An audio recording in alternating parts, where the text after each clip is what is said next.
C'est maintenant l'heure de votre chronique sport et Karim Baldé nous a rejoint. Bonsoir Karim. Bonsoir Dominique. Alors ça y est, vous êtes rentré du Stade de France, on vous a vu hier, après une finale de coupe tendue entre PSG et Saint-Etienne. Et oui, tendue pour un premier match officiel dans l'Hexagone depuis la crise du coronavirus. Sur le terrain, victoire logique 1-0 du Paris Saint-Germain d'Idrissa Gana Gueye, le milieu de terrain sénégalais. Avant d'évoquer un autre Africain, le Gabonais Denis Bouanga, retour sur une soirée plus mouvementée que prévu avec Nathan Ramaerison.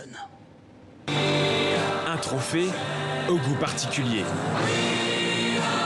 Hier soir, Paris a remporté sa 13e Coupe de France devant moins de 3000 personnes. Covid oblige. Traditionnellement bondé les soirs de match, le Stade de France sonnait cette fois bien creux. L'ambiance, je crois qu'il n'y en avait pas, très clairement. On ne peut pas jouer un match comme ça avec 5000 personnes. Moi, c'est la première fois que je venais ici. On m'avait toujours dit que c'était impressionnant. Et effectivement, là, c'était impressionnant de vide. Il y a très peu d'ambiance, c'était calme, mais on y était et c'était quand même bien. Sur le terrain, le PSG s'impose 1-0 face à des vaillants Stéphanois. Et la délivrance vient, comme souvent, de Neymar. Seule ombre dans la soirée parisienne, la blessure de Kylian Mbappé, fauchée par Loïc Perrin. Sorti en pleurs, titubant, inquiétant pour les supporters parisiens à quelques semaines d'un match décisif en Coupe d'Europe. Sans son champion du monde, le club de la capitale espère rapidement retrouver son public. C'est plus plaisant de jouer avec les supporters, mais bon, c'est les circonstances de moment. Je pense qu'il faut les respecter aussi quand même. Face à Lyon, la semaine prochaine, Paris jouera à nouveau dans un Stade de France quasi vide. Des mesures de précaution prévues au moins jusqu'au 31 août. Bon Karim, et puis c'est la blessure de Kylian Mbappé hier qui est au cœur de toutes les discussions. Et oui, tout le monde ne parle que de ça. Kylian Mbappé souffre d'une entorse à la cheville droite. Communiqué tombé, venu du club cet après-midi. L'inquiétude, bien sûr, règne à 3 semaines de la fameuse Ligue des Champions.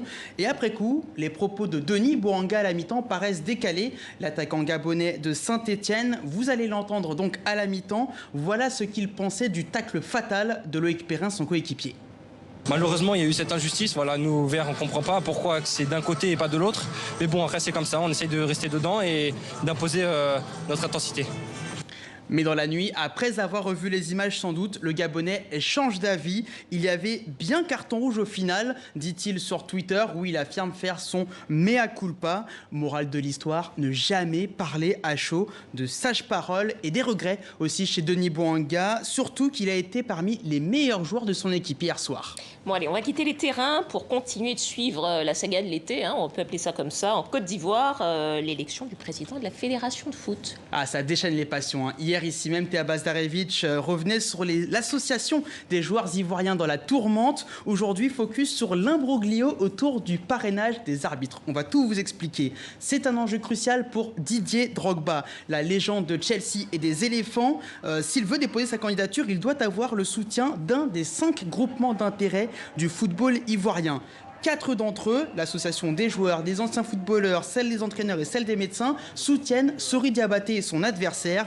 Les derniers espoirs de Drogba reposent donc sur l'amicale des arbitres. Bon, vous dites que c'est simple, mais finalement, dans ce dossier, tout ce qui paraît simple, finalement, est quand même assez compliqué, on dirait, non? Comme souvent, et pour l'expliquer clairement, rien ne vaut mieux qu'un schéma, vous allez le voir. Dans un premier temps, le bureau exécutif de l'amicale des arbitres accorde sa préférence à Sori Diabaté, actuel vice-président de la fédération.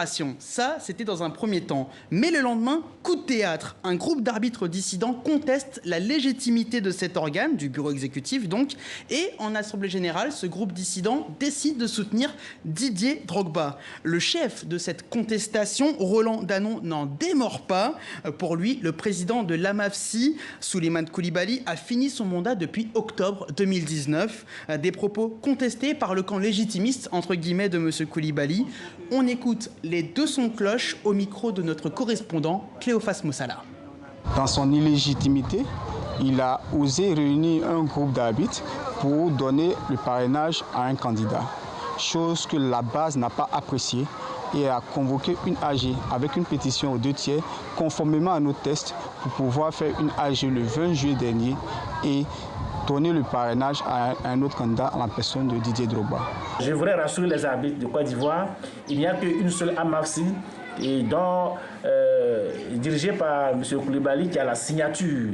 Alors, quelqu'un qu'on vient de mettre comme comité ad hoc qui n'a même pas la responsabilité de diriger une assemblée ne peut pas réunir des individus pour choisir un candidat. Deux camps s'opposent donc au sein de cette amicale qui en porte décidément bien mal le nom.